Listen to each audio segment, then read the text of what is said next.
Well, isn't this an interesting development? Xenoblade 3 Aionios Moments has been out for a hot second now, and it's given us some insight into just what work went into the third game, as well as some context clues about what might lie ahead in future titles. So to just get into it, I want to start with the developer discussion at the end of the book, because it's kind of connected to my feelings on the art and lore found in the rest of the book. First of all, it very much seems that Takahashi and the people he works with are committed to refining the process of making these games, which isn't surprising, but also really cool as you read this. I've been looking at translations of the discussion, and while taking them with a huge grain of salt, because, there's no official translation for English as of now, I definitely get a sense from the overall language context that they genuinely absorb the feedback for these games. It seems they talked about stuff like gameplay and just generally lowering the barrier of entry for Xenoblade 3 so that the intricacies of some of the elements were easier for players to approach. Not even in the sense that they were handling it with kid gloves, but rather they were intentional in trying to keep the player engaged in some ways. And I also think they mentioned working on the quests for 3 so that they tie more into the overarching story a bit more closely than in a game like Xenoblade 2. So comments like that, along with some of the artist mentions on things like facial expressions, eye expressions, there were some comments on the flow of dialogue and conversation, along with how the cinematic shots are handled. That stuff is interesting, because to me, it really signifies not just how much attention to detail went into this game, but also that they want to keep that momentum with future projects. Like, reading into this discussion as best I could, it really seems these guys have ambition they still want to nurture moving forward in the franchise, which I think is a great sign. With some of the artwork in the book, something that personally grabbed my attention before reading the talk was just how large scale and grandiose some of the Faranis designs were. If you look on pages 226 to 228, and I think 251 to 253, like straight up, these designs are insane. And I imagine when they later speak in wanting to implement Faranis style cities, those concepts would have come into play. That, along with other stuff like the main cast concept designs, are pretty cool to see and compared to the final ones. All those outfits are honestly kind of clean, minus maybe Senna and Tyon's. Although I will say it would have been really interesting to see them rock those fits in game. There's also what seems to be designs for future Redeems cast, I'm guessing. Page 256 has what looks like designs for the DLC cast, but those designs seem so different from what we got, and they really weren't addressed, that I've been wondering if the vision for Future Redeemed was initially very different, because these look like different characters entirely.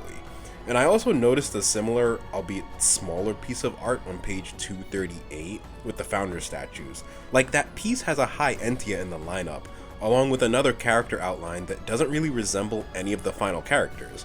So, who knows?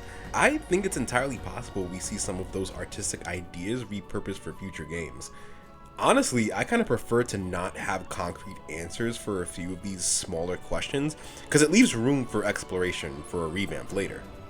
Now, on the note of revamps and lore, there's all the lore implications worth talking about here, because I really feel like Takahashi has the whole fandom going, what do you mean by that? Like, for real, can we agree that that was a lot of our reaction to some of the lore stuff? Like, let's start with Origin, which I've always rationalized as a giant USB drive in the sky, essentially.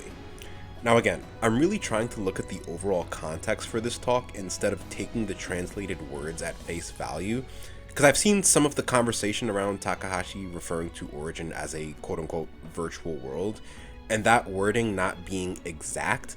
Like, I saw that post on Mirror WordPress about how it may be more akin to Imaginary World, and also saw some other people discussing it, but I think the overall sentiment of this is a world inside another world is there. So you have that, talk about how a quote-unquote admin can be present, and this idea that there's a mix of what the Trinity cores can do alongside the manifestation of essentially willpower, as Takahashi is confirming that Logos is in End Sword. Like, to me, It seems he's saying the presence of those things alongside the will to break the Ionian cycle plays a connected role in everything. So right now, I'm feeling like those kinds of relationships will still be a factor in later games. You know, a combination of the sci-fi lore artifacts with the more intimate essence of who our characters are. It feels like without even knowing the rules for how everything works, that concept is present in 3's story. And you can even look at how Melia mentions this in chapter 7 when she's describing Lucky 7 as a tool. And on that note, I will say I was also super surprised at the idea that Lucky 7 was an avatar for Fiora, mainly because from a narrative perspective, there's really nothing to allude to this through the story, unless you want to interpret the name Lucky 7 as an homage to her, because, you know, that's how she's referred to within the fandom sometimes. But who knows? As weird as this may seem, future titles may give us more context with all of this, like I was saying. But that being said, we gotta talk about predictions a little bit after all this. Because prior to this art book, this was my theory on the next Xeno game, generally speaking. So what I thought was, based on the radio scene in Future Redeemed, what they might end up doing was, instead of making Xenosaga canon to the current stories, they might essentially repurpose the physical plot elements from Xenosaga while telling a new story with a very similar vibe. And what I mean by that is, you can already see thematic story beats from Xenogears and Saga that are present in the modern games. But now I think we're going to see more physical plot elements from something like Saga in a new game. Like a physical setting where humanity is interplanetary, there's varying governments, maybe we get a main cast member who's basically another version of Shion and has an important relationship. And after reading everything in the art book, I'm still running with that prediction, but now I feel like despite whatever role the Zohar or Conduit plays, there's going to be some meaningful allusion to Earth reappearing and events going on there. Maybe whatever story is crafted will talk about that phenomena from a more outside context. You know, going into this collective unconscious, this presence of blade resonance emitted from the Trinity processor, forming bonds with various humans, etc. Like, based on Takahashi essentially saying the relevancy of this lore from this modern trilogy will still be a thing, we may see the whole phenomena of the Klaus saga be an inflection point in the larger universe that other characters take note of as they go about new adventures. Because, like, you gotta remember that plenty of humans had already left Earth long before Klaus ran the experiment, you know, based on the radio scene. So who knows how a narrative may explore the ways that that subset of the population moved on while also addressing what happened to their homeworld. Like, guys, this is just like crackpot theory I don't think would ever happen, but imagine the next Xeno game has human characters that are somehow loosely related to Klaus or Galea. Like, imagine following a girl protagonist that acts just like Shion and drops some exposition like, my mother's name was Galea and she was a scientist, but I don't know whatever happened to her. But then, despite that bit of the connective thread, we follow her story that takes a very different direction. Or even just humans who were connected to the projects revolving around studying the Zohar, which honestly is probably a more likely plot point if we're being honest. But again, I'm just speculating for fun here. But yeah, on a more serious note, I think it's clear that there will be some connective tissue that's significant, but also tells us longtime fans that a new story is unfolding.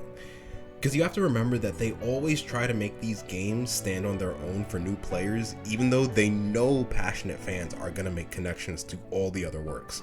So I feel it's safe to say that the next game may follow that trend. Takahashi says he's already moved on to the next thing, and it sounds like his and everyone else's creative juices over at Monolithsoft are still flowing. So now it's just a waiting game. Patience is key, everyone. With a new console coming soon, I really feel like a new hype season will come around in the next 2 years or so, which I know sounds like a long time, but you'd be surprised how fast it goes. Like, I remember just yesterday seeing the initial reveal trailer for Xenoblade 3, and that was over 2 years ago. So we'll see, guys. We'll see.